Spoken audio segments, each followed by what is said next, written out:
Alright, folks, so we've got a very, very interesting video clip here to look at and to talk to you guys about. So, of course, you guys know Elizabeth Warren's candidacy for president. And you also know that we've been talking about Elizabeth Warren quite a bit over the past week or so. And so that actually makes this even more interesting because we talked about Emma Vigeland of TYT. We talked about TYT and their relationship with Elizabeth Warren, etc., etc. And then we also talked about whether or not it's time for Bernie Sanders to right now basically draw a line in the sand, draw a line in the sand between himself and Elizabeth Warren. So there are many critiques that progressives like myself and others have of Elizabeth Warren.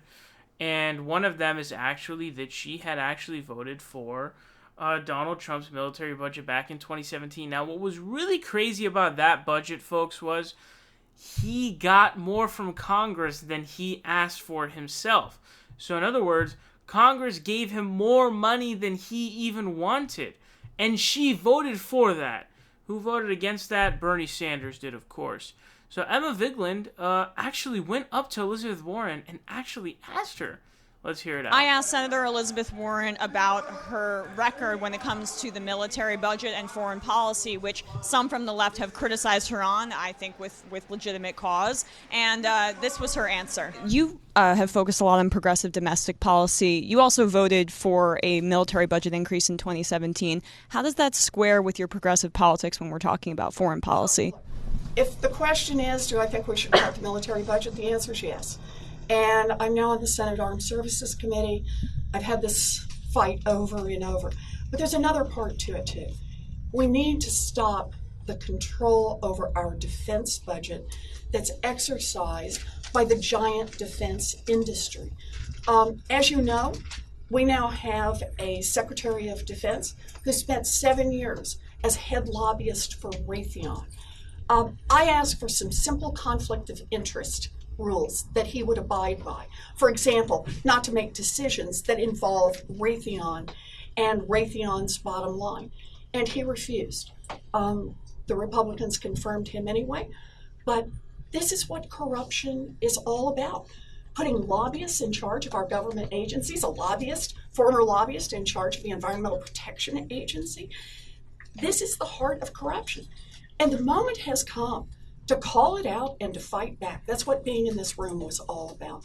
Alright, folks, as you guys just saw there, a really just bizarre clip of Elizabeth Warren. And after watching this, it really ingrained in my head and made me fully realize and fully take in Elizabeth Warren is really just a cringe person. She's a big cornball. So another example of that is if you watch her with Charlemagne the God, there was this really awkward portion of the interview where basically he was basically like, hey, why were you a Republican up until your 40s? Like, that's super weird. Like, you were really old at that point to sort of not know your political values. And then he basically says, wow, you seem like a really confused person. It was super awkward. Go watch that clip if you haven't seen it. Then there was the one where she was doing that cringy stuff where she was drinking the beer and whatnot. Just listen, man. She's just a cringy person. And also, what I also noticed is she dodges a lot of questions, dude. She really dodges questions like it's the Matrix. Another one of this example is Kyle had actually done a video on this where I think she was on Seth Meyers' show, and Seth Meyers was like, basically asking her to just kind of talk about the corruption of the Democratic Party and the Democrats in general. And instead of talking about that, as Bernie Sanders would, she's like, well, the thing we need to focus on is Donald Trump and this corrupt administration. It's like, oh yeah, we know that. Like, that's a huge problem. And what she's talking about is 100% true. The corruption of the Trump administration, especially when it comes to that, as she explained, remember, Rex Tillerson was, I believe he's the Exxon CEO or something. It's insane, dude. Like, the levels of corruption are insane. You're not supposed to have the regulators of industry be part of the industry. That's insanity. That is legitimate insanity, of course. But why did you vote for that budget then? That is the question here. And what does it say about you if you yourself voted for the budget that was the budget for that the administration had wanted, or actually it was even more than what they wanted, which is insane. But you're calling out this corruption in the administration, and you voted for the budget itself. So are you saying you're corrupt? Or are you saying that you've changed your mind? Or what is it? I don't understand, because you have to choose. In fact, that's even crazier. Like, at least those people had some sort of a interest in that. At least they were looking to enrich themselves. You just suck. What is that? That doesn't make sense. So the people who are in the administration who want those super big military budgets, right? They're people of industry, right? Raytheon, Exxon, all these different companies, right? Oil companies, all these different companies, right? They're part of industry. You are not part of industry, but you voted for what they wanted. So what does that say about you? That whole clip is her just clapping herself. That's what it is. Because you're going after these people who are obviously corrupt, insanely corrupt, and you're not explaining why you voted for it. And that's what I mean by she's just become like sort of a masterful dodger, and just a really, like a consistent dodger of these questions. The question she got from Seth Meyers was obviously one of them. This is really big here. She just totally jumps foot, and I hate that. It's super annoying. Her lack of, criticism for the Democrats is really, nauseating, to be honest with you. And as you guys know, there was a New York Times article that came out exposing her as, under, sort of just on the DL, on the down low. She's, writing letters to the Democratic establishment, basically saying, I'm looking to lead the Democratic Party. I'm not looking to break the system, okay? Because the system is working the way it's set up. We need to break it to actually make it into a fair system, because currently the system is set up to be a corrupt one, and we need to break it. So she's not going to do that. Also, here's something else too, by the way. This is pretty crazy. So here's something interesting that just came out. It actually just came out yesterday. So it says, Elizabeth Warren's team doesn't want to talk about Hillary Clinton, but that doesn't mean the 2020 presidential candidate isn't talking with their party's 2016 nominee. The two women have kept a line of communication open since the Massachusetts senator decided to run for president, though only a conversation around the time of Warren's launch has been previously reported, according to several people familiar with their discussions who spoke to NBC on the condition of anonymity because of the political sensitivity of private interactions. So, as you guys see, this down here says, but a person who's close to Clinton said the contact had been substantial enough to merit attention, describing a conversation between the two as seemingly recent because it was, quote, front of mind for her. That has clearly not gone unnoticed, and I think she really appreciates that. So this is pretty concerning here. She's keeping a line with Hillary Clinton, and so a lot of people are like really shocked by this, or like, whoa, look at this. I actually reported the previous meeting they had, because basically at the time Hillary Clinton was like, I'm going to take an active role in the 2020 elections, because she's a narcissist who thinks that she can help when really she needs to just go to the woods and stay out of politics. But, I did a video, as you can see here, 5 months ago when she had originally met up with Hillary Clinton as part of that. So keep in mind that they're a little bit buddy-buddy, okay?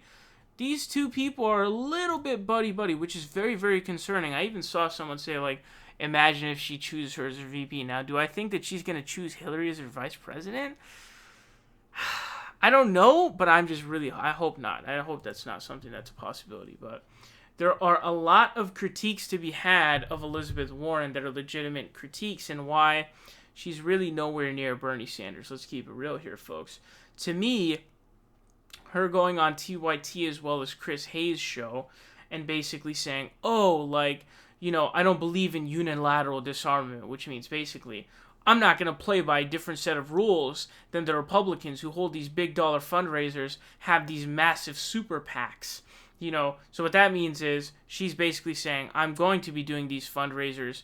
I'm trying to be charitable and say that, she's not going to take corporate PAC donations, but it's hard to do that. But for certain, she's going to be going to the hotspot, which is the Hamptons, which I'd covered recently. All of the Democratic establishment goes there, and she's really buddy-buddy with Hillary Clinton. It looks like she seems to be a fan of Barack Obama. But, Hillary Clinton got a ton of money over there this past election cycle. Obama got a ton of money, both 2008 and 2012. It's honestly remarkable just how corrupt Obama was, to be honest with you. But you're talking about taking, like, big, maxed-out donations from all these rich people in the Hamptons. That's not someone I can respect. You're selling yourself out to rich people, and you're being corrupt. I don't like that. And then obviously, you know, there are, as you guys see, the budget in 2017 that was voted for, the foreign policy budget. 2018 that was voted for, that was obviously 2017, sorry, that was super bloated and more than Trump asked for. You know, she didn't come out till the end of DAPL, which is actually really funny considering the whole Native American fiasco of hers. But, you know, just so many different things. You know, her not coming out and endorsing Bernie Sanders in 2016, waffling on Medicare for all. The list is literally endless. Now, what's also interesting is that we did talk about Emma Vigeland's affinity for Elizabeth Warren, so it's definitely a bit surprising that she would ask Warren this kind of question. She's probably, I would assume, trying to basically sort of rehabilitate her credibility in that manner in terms of the sort of frame of Elizabeth Warren. But yeah, keep in mind that she is a very big Warren apologist. She's a very big Warren supporter. She is on record as saying Warren is a damn good candidate, which she's not even close. She's better than all the other, you know, crap candidates, but being better than all the rest of the candidates is just like being like, I don't know, it's just being the best of a really horrible crowd. So it's not something to compliment or be impressed by. It's just, you know, she's not that good. She really isn't. So, you know, that's the situation here. I want to know your guys' thoughts on this down below. Very curious to hear them. Let me know down below. Very curious.